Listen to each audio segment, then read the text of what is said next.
welcome back to the main events of Italian diplomatic activity abroad. On July 13, Minister of Foreign Affairs Antonio Tajani attended the European Union Foreign Affairs Council in Brussels. The meeting, which was also attended by Ukrainian Foreign Minister Andriy Sybiha, focused on strengthening political pressures and sanctions against Russia, as well as reinforcing support for Ukraine in the aftermath of the NATO summit held in Ankara. Mr. Tajani reaffirmed Italy's commitment to countering Russia's so-called shadow fleet, including throughout Operation Irene in the Mediterranean, which is commanded by Italy. Addressing Russian threats to the national security of EU member states, the foreign minister also recalled Italy's decision to expel 2 Russian officials involved in espionage activities on Italian territory. The foreign minister of the 27th member state also discussed the situation in the Middle East. Italy reiterated its support for continued dialogue between the United States and Iran, the strengthening of the EU's Operation Aspides in the Red Sea, and renowned efforts to promote dialogue between Israel and Lebanon. Let's hear from Foreign Minister Antonio Tajani. We will continue to do our part politically, financially, economically and militarily to enable Ukraine to defend its territorial origins, while our objective is the basis of everything we do. Even when we talk about European security and European defense, we do so to ensure peace, because when there is a balance between the forces at play, peace is stronger, peace is guaranteed. So this is our goal, always peace, both in the Middle East and in Ukraine, but knowing full well who is the aggressor and who is the attacked. Following the Brussels mission, Mr. Tajani represented Italy at the Ballistic Missile Coalition Summit, an international initiative aimed at strengthening Europe's air defense capabilities against missile threats. He also took part in the meeting of the Coalition of the Willing for Ukraine, where he highlighted the coalition's role in supporting Ukraine's defense, strengthening the country's energy resilience, and contributing to the development of a solid European security architecture.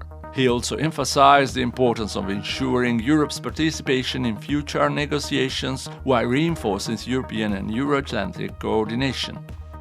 On July 14, the Italian Minister of Foreign Affairs hosted a seminar dedicated to opportunities for Italian companies to participate in the United Nations procurement system. The event was organized in cooperation with the World Food Programme (WFP) and included participation from the other Rome-based UN agency, FAO and IFED. During his address, Minister Tajani thanked the companies that contributed to the Food for Gaza and Italy for Sudan initiatives, underlying the crucial role played by Italy's private sector in the success of the humanitarian missions promoted by the ministry. He also expressed his hope for even broader business participation in future humanitarian assistance initiatives. Later that same day, the minister hosted the event Moto d'Italia – Culture Beyond the Track, a sports diplomacy initiative designed to promote motorcycling as an exhibition of Italian industrial, technological, sporting and cultural excellence, while showcasing Italy's strengths on the international stage. In 2025, Italy's motorcycle industry recorded exports worth approximately 2.8 billion euros, generating a positive trade balance of around 650 million euros.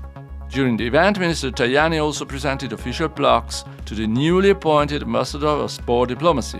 While in Madrid for the Italy-Spain Business Forum on July 16, Minister Tajani visited the Italian Cultural Institute in the Spanish capital, accompanied by Italy's ambassador to Spain Giuseppe Buccino and the institute's director Elena Fontanella. Located on Madrid historic Calle Mayor, inside the Palacio de Abrantes, the institute serves as an important hub for artistic, musical and academic cooperation between Italy and Spain. Directors of the Italian Cultural Institutes around the world will gather in Verona from July 20 to 23 for the annual conference. On July 17, Mr. Tajani and Italy's Minister of Culture, Alessandro Giuli, presented at the Ministry of Foreign Affairs the program for Italy's participation as guest of honor at the 40th Guadalajara International Book Fair, to be held from November 28 to December 6. The Mexican event is the leading publishing fair in the Spanish-speaking world and one of the most important literary events internationally, bringing together more than 800 authors, 2,800 publishing houses from over 60 countries and attracting nearly 1 million visitors every year. The Italian delegation will include more than 60 writers and authors, around 35 publishing houses, and an extensive cultural program featuring exhibitions, concerts, cinema, live performances, academic initiatives, and Italian gastronomy throughout the city.